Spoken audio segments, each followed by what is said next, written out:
2024 लोकसभा चुनाव की घोषणा से पहले गृह मंत्रालय नागरिकता संशोधन अधिनियम यानी CAA की अधिसूचना अगले महीने जारी कर सकता है। इसके बाद पाकिस्तान, बांग्लादेश, अफगानिस्तान से आए गैर मुस्लिम शरणार्थियों को नागरिकता मिलने का रास्ता साफ हो जाएगा। न्यूज एजेंसी ANI ने सूत्रों के हवाले से बताया कि CAA के ऑनलाइन पोर्टल को रजिस्ट्रेशन के लिए तैयार किया जा चुका है और केंद्रीय गृह मंत्रालय द्वारा ड्राई रन पहले ही किया जा चुका है। सूत्रों ने कहा कि CAA इन पड़ोसी देशों के उन शरणार्थियों की मदद करेगा जिनके पास दस्तावेज नहीं है। मंत्रालय को लंबी अवधि के वीजा के लिए सबसे ज्यादा आवेदन पाकिस्तान से मिले हैं। सूत्रों का कहना है कि आचार संहिता से पहले इसका नोटिफिकेशन जारी किया जा सकता है। आइए जानते हैं कि CAA में क्या प्रावधान है और इस कानून के लागू होने से किन लोगों को नागरिकता दी जाएगी।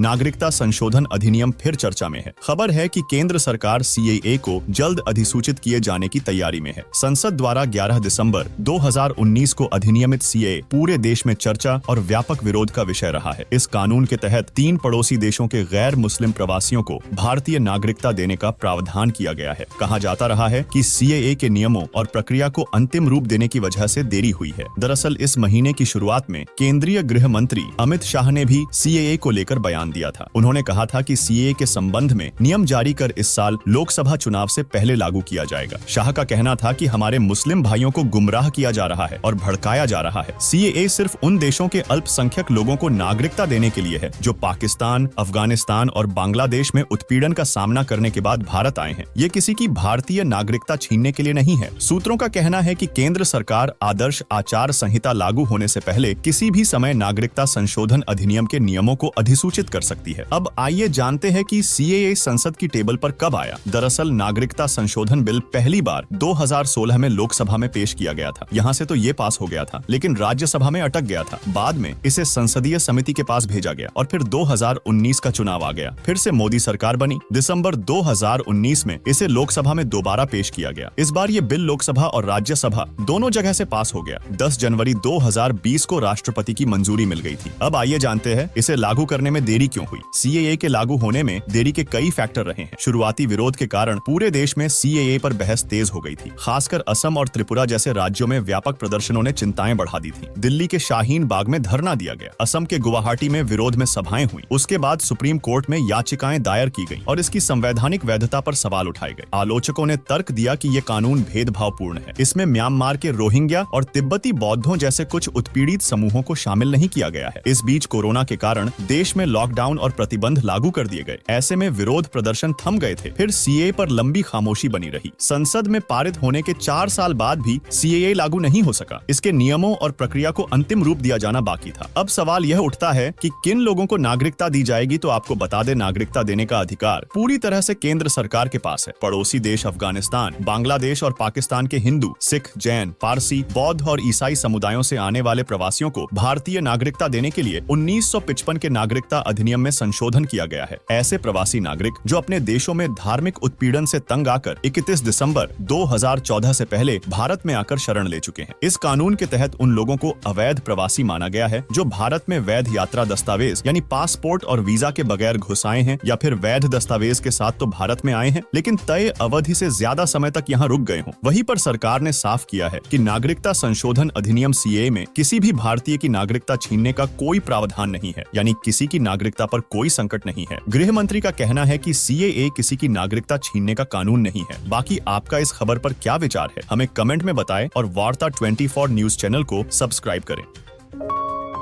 आप देख रहे हैं वार्ता 24।